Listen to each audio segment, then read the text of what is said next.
Yung dalawa na yan. Unang-una, halimbawa may UTI. Yung UTI na yan, namamaga ang pantok, minsan namamanas, hirap umihi. Huwag niyong pabayaan yan, dapat punta kayo sa hospital pa-check up para makainom kayo ng gamot. Pero depende sa inyo, huwag na lang kayo mag-hospital, punta sa hospital plus, makakatulong. Kasi katulad yan dito sa may Santo Domingo, dinala sa ospital yung asawa niya. Pagdating doon, alam mo kung magkaano dialysis. Pag umihi ka na ng dugo, yun lamang. Dialysis, magkaano ka rin sa mabalik. Matapos na yung Friday ang hospital ko. Magkaano, gabi pala. Nilabas. Sabi niya yung ilabas ko. May nag-alok sa kanya. Ito, isa sa silang binigay. Ito, inumin mo. Painom sa asawa mo. Lumabukasan, pumunta siya. Kinausap ko siya. Ito, ikunito ko naman, mayroon din ako. Sabi ko sa kanya, dito na may natulungan. Siya manabuan, 21 years old. Siya manabuan na hindi pinagatan. Sabi niya, anak natin, 6 na buwan. 16 years old. 6 na buwan hindi pinagatan. Sabi ko, ito ang painom. Pagkatapos ngayon, kumuha. Sabi ko, nung 3 araw na-text siya sa akin, sabi niya, Sir, may naiihi siya na bubuo. Pero lalong sumakit ang puson. Sabi ko sa kanya, kung sumakit yung puson, nagtitimpa lang, timpahan mo kung ulit isa. Sabi niya, wala overdose. Makikita niyo, wala kang overdose. Diyos lang. Sabi ko, sumunod ka lang sa akin. Sabi doon ng doktor, sumunod ka lang. Nung uminom, kinabukasan, sabi niya, Sir, ang galing mo talaga. Sabi ko, bakit? Yung anak ko, niregla na. Sabi ko, hindi ako ang ininom ng anak ko. Ako ang nagpaliwanag, ang magaling ito. First grade of class.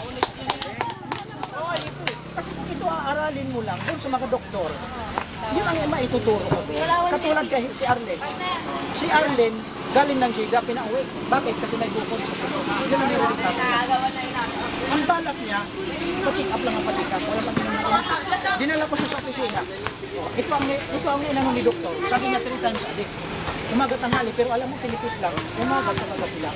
Nung uminom ito, alam mo kung bakit? Sabi niya, alam mo, Ramila, tawag sa akin. Alam mo, Ramila, sumakit ko yung likod ko. At saka yung suso ko, lalong sumakit. Ngayon sabi ko sa kanya, sumakit ba? Nung uminom ka, inom mo mapuli ng isa.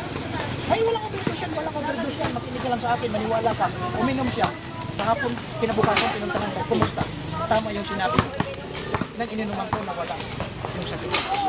Alam mo, naka-2 box lang siya. Balik siya sa doktor. Pagbalik niya sa doktor, nawala yung doktor ng suso niya. Ayun, balik na naman.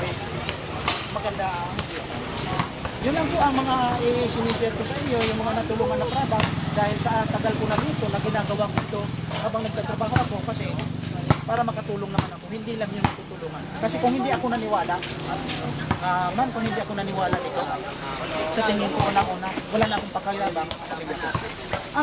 Kasi mga magulang, pag may mga sakit, minsan ang panalangin na lang, dinala ito ng mata.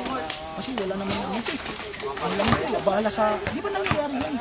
Kaya ako nagpasalamat dito sa First Grade of Class. Ang unang-unang pinasalamatan ko, si Lord. Alam kong bakit, kasi kadadasal ko, ito pinakita niya sa akin na para matulungan. At natulungan na rin ang tatay ko. Unang-una, ang tatay ko, nagpasalamat ako kasi siya ang lumapit sa akin na, anak, kailangan ko lang. Napakasarap tumulong. Yun ang inaano ko. Katapos na yun, umahin sa akin, pinapalaman ko sa tatlo. Salamat lang kayo. Mayroon kayong maidagdag ng mga kaalaman tungkol sa mga kung gusto mo pang malaman, pagdating sa hotdog, lalo na ano kasi, dito sa may bago silangan. Isang linggo na hindi kumakain. 12,000 ang ginastos. Pero hindi pa rin makadumi. Alam mo kung bakit? Sabi ng doktor, balik ka kasi may gamot. Galing na yung asawa. Sabi ng asawa, huwag ka lang pumunta doon. Nung pinaliwanagan ko, ang kinuha, milon. Sabi ko sa kanya, lahat ng product, kasi sabi niya, at pang maganda dyan, sabi ko lahat maganda. Pero ako ang mag-ano sa iyo magmumula. Ngayon sabi niya, bakit ito? Ngayon sabi ko sa kanya, pag uminom ka nito, na sumakit ang sikmura mo, baka hindi ka na uminom.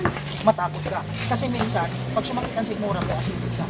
O kaya nang tamaan, ang sakit ng pulsya, kasi nagasgasin, nakadaanan ng personal plan. Ang ginawa, ito nga sa akin, inatid ko, kinabukasan, natapos umaga, tanghali gabi, kinabukasan, pinaluan ko na kami.